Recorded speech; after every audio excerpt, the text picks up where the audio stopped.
there, my bookish friends. It is Jessica, Instagram, Bookstagram, as I read to relax. Since I did a May TBR video, I thought I would give you a May reading update, how I did for the month. Now, it is Thursday. It's the last week of the month. There's still a couple more days left. I've got like 2 more days to try and sneak some extra reading in there. So it's not a full and complete update, but I figured I'd do the video now while I had a chance and just tell you how I'm hoping to finish out the month at the end. So I read a variety of, I have been reading for the first time Brandon Sanderson's adult fantasy books. My husband got hooked on his books and was trying to get me to read them. So I have been listening to the audiobooks of the Stormlight Archive, and they are big books. They're excellent, but they're big. So I sort of plan like one a month, and then that's a lot of my audiobook time. Technically, I finished Oathbringer, which is book 3 in the Stormlight Archive, in the month of May, but really I primarily listened to that through the month of April. So it counts as a May read, but the majority of it was not in May. But it's a 5-star read. Like, that's just all of that series so far is 5-star. But after I finished Oathbringer, I wanted to get a little palate cleanser because, again, those audiobooks are huge and it's great because it's immersive to sort of get into that world. But it's daunting to just do nothing but listen to the same world for like 6 months. So every time I finish one of the big novels, I try to throw like a short little audiobook of something completely different in between. So I jumped from Oathbringer into an audiobook called Tracker. I'll put covers up here of things that I don't physically have to show you. So Tracker by Shannon Mayer. And it's book 6 in the Riley Adamson series. And that one, it's such a fun urban fantasy series about a woman who can magically track like anybody. She can locate them psychically, essentially. And she has taken this sort of oath to find missing children so that their parents either get the kids back or at least get closure. And then a lot of stuff happens, hence why there's a series about her. There's a prophecy, there's all kinds of magical creatures. Like I said, it's urban fantasy, fantastic. Book 6 was a lot of fun. It was a really great addition to the series, so I loved throwing that in there. And then I did an even shorter audiobook. This one was called The Mystery of Alice, and it is a middle grade mystery. So it was about this girl who goes and formats of books. So I'm addicted to audiobooks. I love them. That's one of the ways I consistently read. And then I have a Kindle, so I do a bunch of ebook reading, especially if I'm reading and reviewing for authors. And then I do also love a physical book. And I am this year, and for the last few years, but really this year, trying to read down some of my physical TBR. I have over 150 books that I own that I haven't read yet. So it has become a big focus to try and pick up actual physical books from my own collection and knock out at least a couple of those a month. So I'm gonna sort of take you through the mix of what I got to this month, whether or not there were things on the TBR that I picked in the other video, and then, you know, like I said, how I'm hoping to get at least one more read in. Has to take a test to win a scholarship to a fancy prep school.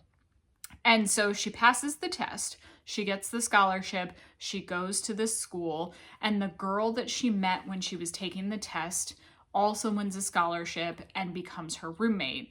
And very shortly after they get to school, the other girl disappears. And then it's her sort of figuring out what happened to Alice. And this, being a middle school mystery, had some crazy twists and turns. I did figure out sort of what was going on right before the reveal. I loved the format it was told in. It's an Audible original, and it was done as if it was her video diary. So like you were listening to her vlogs. And it was just a very cool format for the story to unfold in. So I recommend that one. It was like 4 hours long, maybe. Very short, very fun. And then I listened to the next novella in the Stormlight Archive series, Dawn Shard. And this one was great. Again, the novellas are fun because you get like an additional piece of like the world building. So it's like a side character that gets fleshed out with their own story, but then it also will relate back to sort of like the larger story that's happening in the Stormlight Archives. This one was about Risen, who is a side character who becomes a merchant and like travels to different cultures in their world. And so you get a lot of like additional information that way. Some great stuff happens. I'm trying not to spoil random things, but again, 5 stars. I listened to a book that I just finished earlier today, The Scholar and the Last Fairy Door by H.G. Perry, and I loved this one. I'm gonna end up buying a copy, like a physical copy for my personal collection to be able to reread at some point. It was very well done. Not just the audiobook, but like the story is great. It's about a girl whose brother goes to World War I and gets injured in a battle, but not just in the normal fashion. Like you find out as she and her family find out that magic exists. And in this world, the families, the great families of the world, can do magic and hide it from everybody else. And in this battle in Germany, a soldier ended up opening a door to the fairy realm in the midst of battle, and a fairy came through and slaughtered like hundreds of soldiers on both sides before they could stop it. And her brother was one of like 3 survivors of the battle, because a mage from one of the families manages to save his life on the battlefield, but he's cursed. So he's alive, but he's not like whole. And so his younger sister, who's the main character, now is basically on a quest to learn enough magic to be able to hopefully break his fairy curse. And a whole bunch of series of events happen. Like she goes to this essentially like magical college, and then she and her friends do something terrible, and then like have to deal with the consequences. It's very, very good. It's the type of fairy story that I really love, where like there are very real consequences. Everybody's making decisions that are like morally gray. There's no person really doing the right thing for all the reason, like the right reasons all the time. I really liked this the same way that I liked the Fairy Bargains of Prospect Hill. I've always been like a dark fairy tale lover. Not the Disney version, but like the original, where people are cutting their feet off and, you know, turning into sea foam and stuff like that, because I appreciate the fact that all of these tales were written strictly to be cautionary. You were to be afraid of the fae, etc. So I love those stories, and this was a great one. So like I said, I finished that one earlier today. So on my way home from work today, I started Rhythm of War, which is book 4 in the Stormlight Archives, but it's also like another 45-hour audiobook. So that will take me through most of June to finish. So we're not talking about that one yet. That's a June book and it's on my June TBR. All right, so those were all my audiobooks. Then I read some ebooks. I read the second book in the Ridgemore series, Ride and Die Again. And without being spoilery, this is like a gritty urban fantasy paranormal romance book. It very much feels like if you took the TV show Stranger Things, aged it up, and then mashed it up with sort of like Riverdale. This is the story you would get. It's high drama, high action. It's a strong found family. There is romance, more in the second book than the first book. There's lots of secrets. Everybody's lying. There's some cool paranormal power stuff that comes up. But it is like candy to me. I ripped through both the first and the second book when I got each of them in like a single setting so fast. And they were so engrossing and so good that I immediately was like, I need the next book and I have to wait. So that is a fantastic series. And I can't wait for book 3. That's what it comes down to.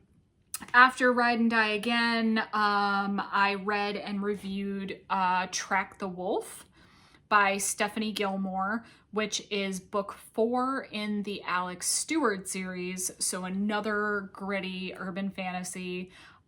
This one is like full adult, whereas the Ridgemore series is like new adultish, high school, new adult. But Alex Stewart is a werewolf. She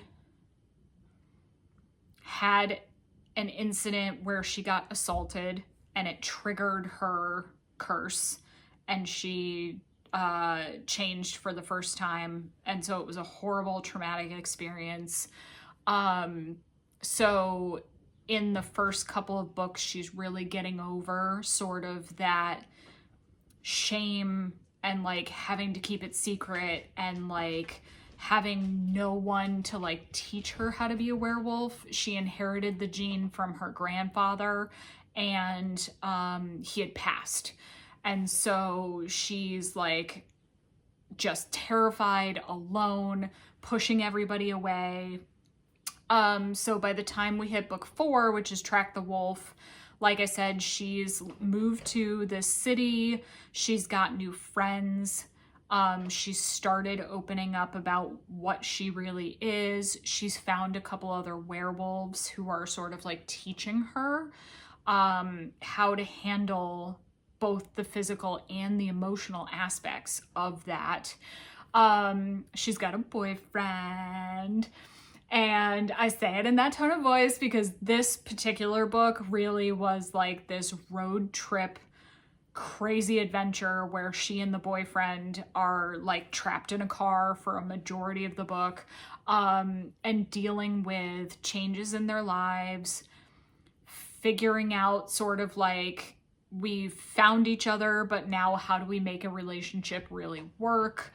And she's found out like she's gotten this box of stuff that was her grandfather's, and she's trying to find out more about this secret she thinks that he had, and is almost terrified that she's going to find out something she doesn't want to know about her grandfather. So it's just an emotionally charged, but like in the best way, kind of urban fantasy. And of course there's somebody trying to kill her as the book goes on because that's what brings the real high stakes tension. But so good. I really, really loved this one. It's a great, again, addition to the series. I read a lot of great books in May. It was a great reading month. So those were my ebooks. I am currently reading, I'm like 50% of the way through The Artist and the Dragon by, oh God, I think it's Megan Van Drake. I'm gonna put the cover here, and if I'm wrong about the author's name, I apologize, but I believe it's Megan Van Drake. I don't have it right in front of me. This is the second one in a duology. But what's really great is I didn't read the first book in the duology, and I was told that you could read them without, and that is true. So if you wanted to read them both, I plan eventually to go back and read the first one, which is the musician and the something. I'll put that cover here too. My bad. I didn't read it, so I don't remember. But the first one definitely feeds into the second one, but the author does a really, really great job in this second book, giving you enough information in the right way that I feel like I can totally get the story of book 2 without having to read book 1. So the first one, it's like a gaslamp fantasy with Phantom of the Opera vibes, but also it's like a Beauty and the Beast retelling. And so it's got like that high stakes, high drama. There's like political stuff going on. There's dark magic going on.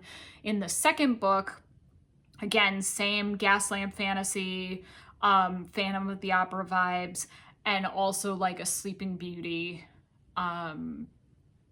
thread in it. So like I said, I'm about 50% of the way through. I'm having a fun time with it. I'm hoping to finish it before the month is over. And for physical books in the month of May, I have a couple to show you. One of the ones that I read that I absolutely loved was Temple of Swoon by Joe Segura. And this is a book too, but it's one of those that, I mean, they're interconnected standalone romances. So again, I'll go back and read the first one because this was so much fun. I'm gonna read the others. But I was passing this in a store and I could not pass up. I love the title, I love the cover, I love the concept. It just grabbed me and I was like, I have to read this book. So this is a contemporary romance, but it's in the style of like those romance adventure movies, like Romancing the Stone, which I absolutely love. And all of the titles in this series are sort of like puns on the Indiana Jones series, which I find hilarious. But the girl who's the main character here, the woman, is a archaeologist, and she's trying desperately to get like her doctoral tenure at this university, and she just can't quite come up with something that's like compelling enough, or like she can't publish enough to like win them into keeping her. And so she's terrified she's gonna lose her permission. So she's going on this dig, like she gets, or well, this expedition. Her mentor invites her on the expedition, and her mentor's famous and whatever, and then stuff happens. And so she ends up co-leading the expedition. And in the meantime, what she doesn't know is the super cute guy that she has like an awkward meet cute with at the bus station after they get off their planes, etc., is a photographer who's been hired to photograph their expedition from start to finish, to like document it.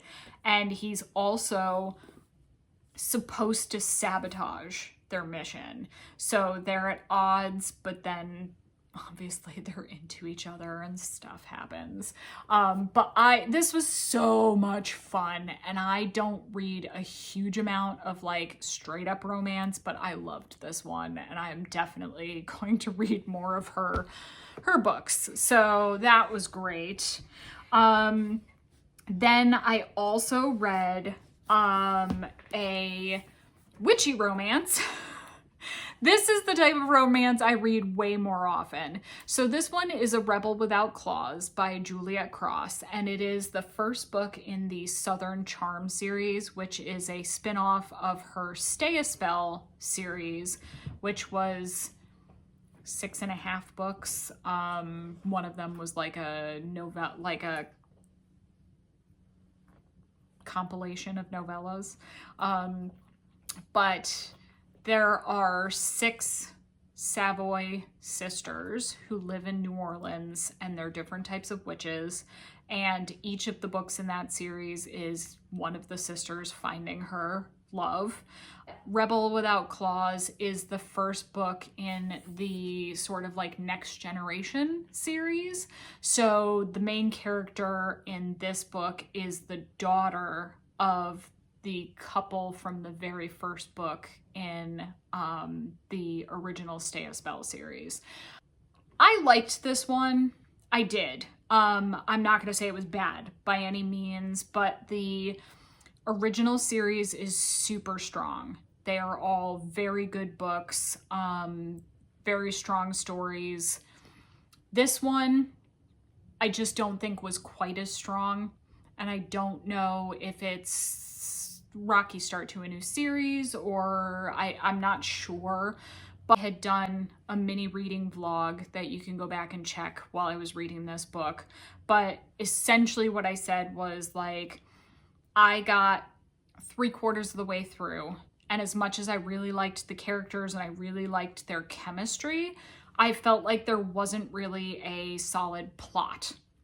There wasn't something that was giving me sort of like a high stakes, why might they not get together moment? Because it's a romance, you know they're gonna get together. That always happens.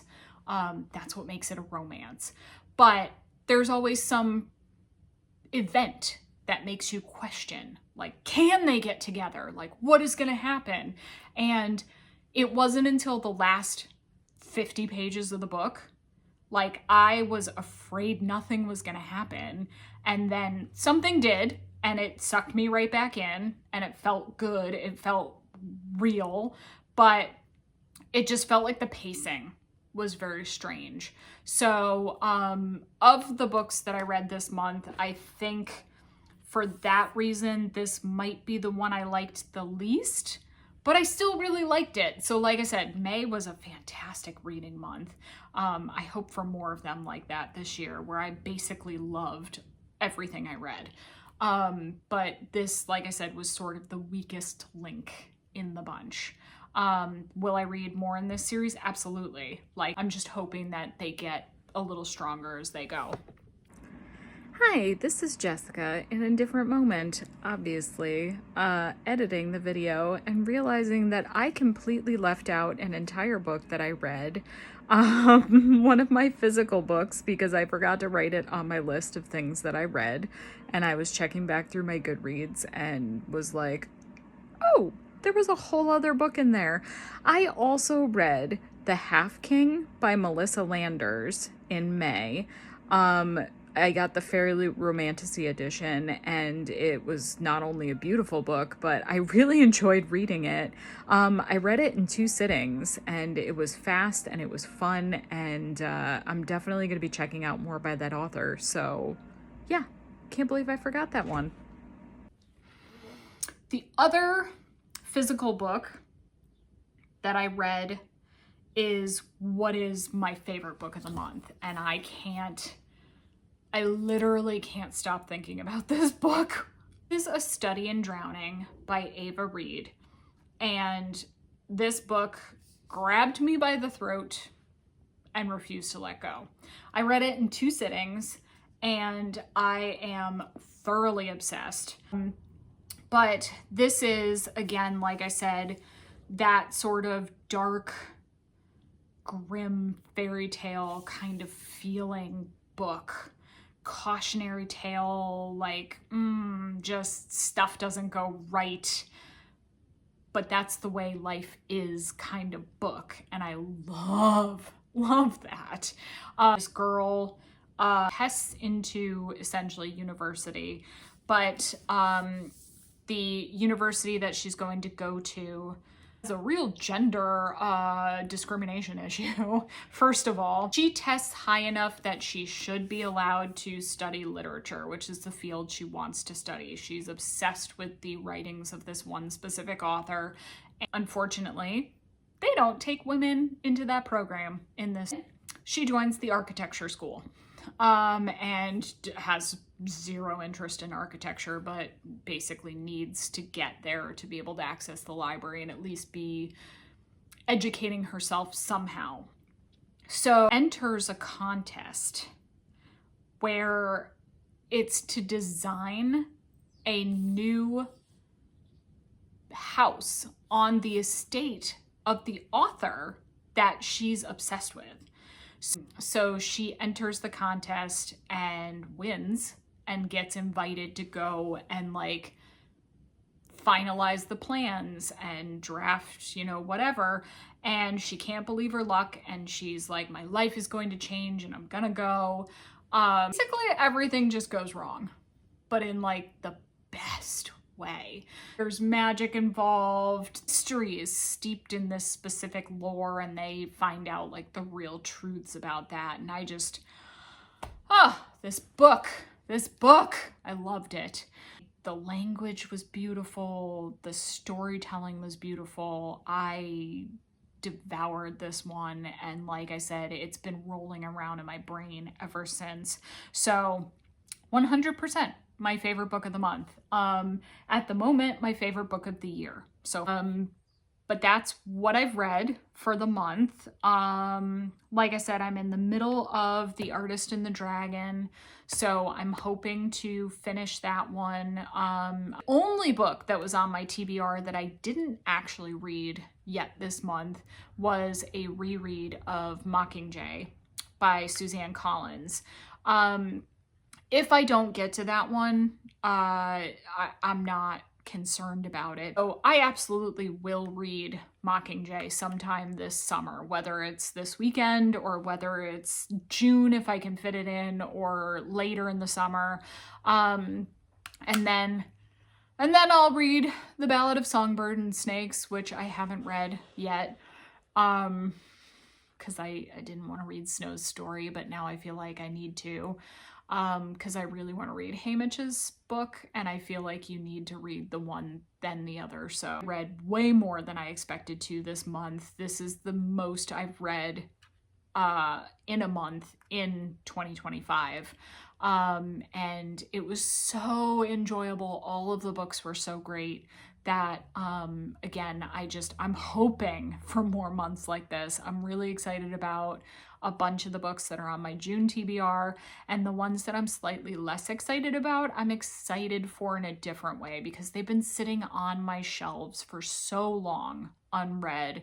Like, it'll be nice whether or not I enjoy them as much as I initially thought I would. It'll be good to just be able to like finally say, I read this, and I can decide if I want to unhaul it afterwards. That's fine.